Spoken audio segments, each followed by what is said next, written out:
Hey, what is up again, everyone? Welcome back to another review, and today I'm going to be taking a look at something a little different to what you normally see on here.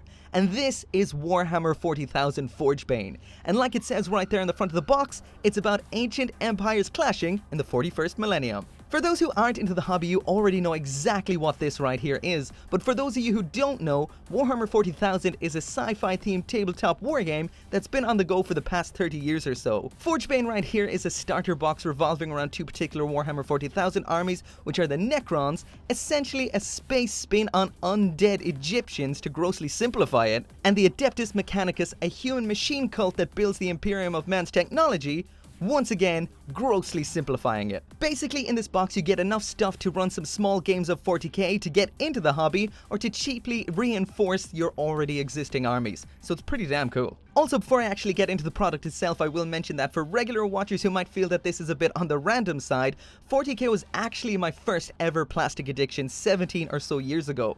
Back then I used to play an army of badly painted Mortifactor Space Marines with classic goblin green bases. Man, they look bad. But now, I've graduated to an actual full-on unimaginative pleb, and I'm rocking some Ultramarines. But anyway, let's bust this thing open and see what we've got.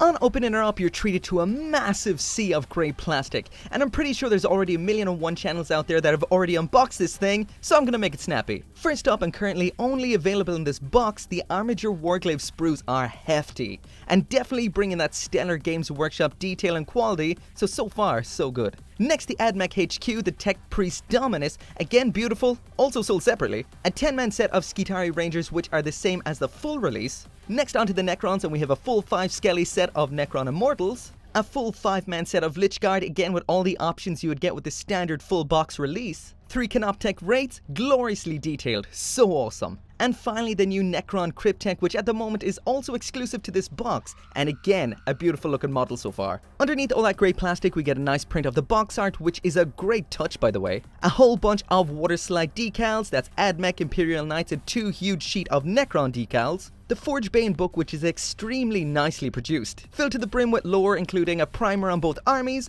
a showcase of what the miniatures look like professionally painted, some battle scenarios for using your new minis in, and the data sheets for all the included AdMech and Necron dudes, but this does assume you'll build your troops as Rangers, Immortals, and Lich Guard, just like on the box. Also in this box is a brief digest of the rules, which is simple and easy to follow and more than enough to get you up and running for a few games. The last book type thingy in here is the instructions for assembling the miniatures, easy enough to follow, and just in case you don't happen to know, you do need glue, a lot of it, just make sure to crack a window. But anyway, let's get her done.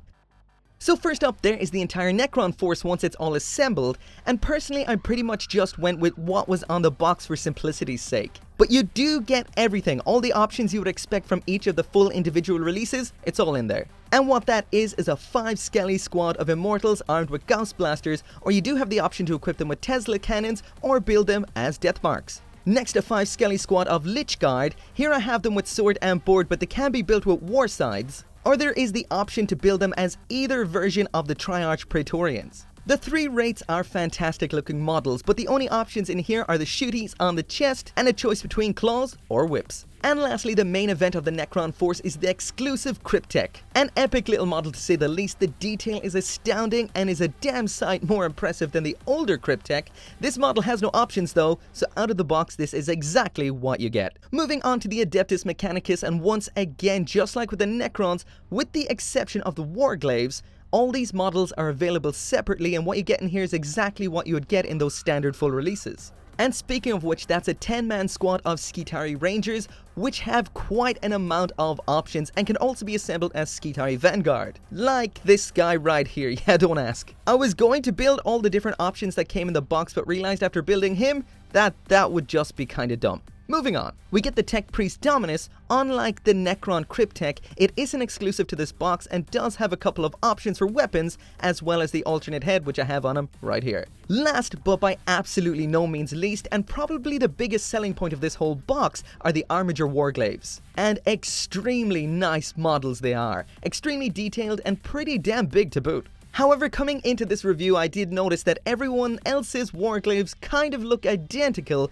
which seemed a bit disappointing, so I did try to build these as differently as possible, just so I could see what exactly you can get out of these guys without resorting to conversions. The only weapon option in here is the choice between a hull-mounted melta-gun or heavy stubber on top. And as for the arm weapons, you're limited to the Ripper Chain Cleaver for close combat and the Thermal Spear for ranged. Even though it isn't mentioned in the manual, you can reverse the weapons around, which I did for a bit of variation. The legs for both are exactly 100% identical. They can just be assembled on the reverse side, like either or side, due to their design. We do get a choice of 4 different heads, but funnily enough, they're not exactly the 4 different heads shown in the manual. On the same note, the sprue numbers of the weapons don't exactly match the instructions, which probably just means this isn't the last you're going to see from these models.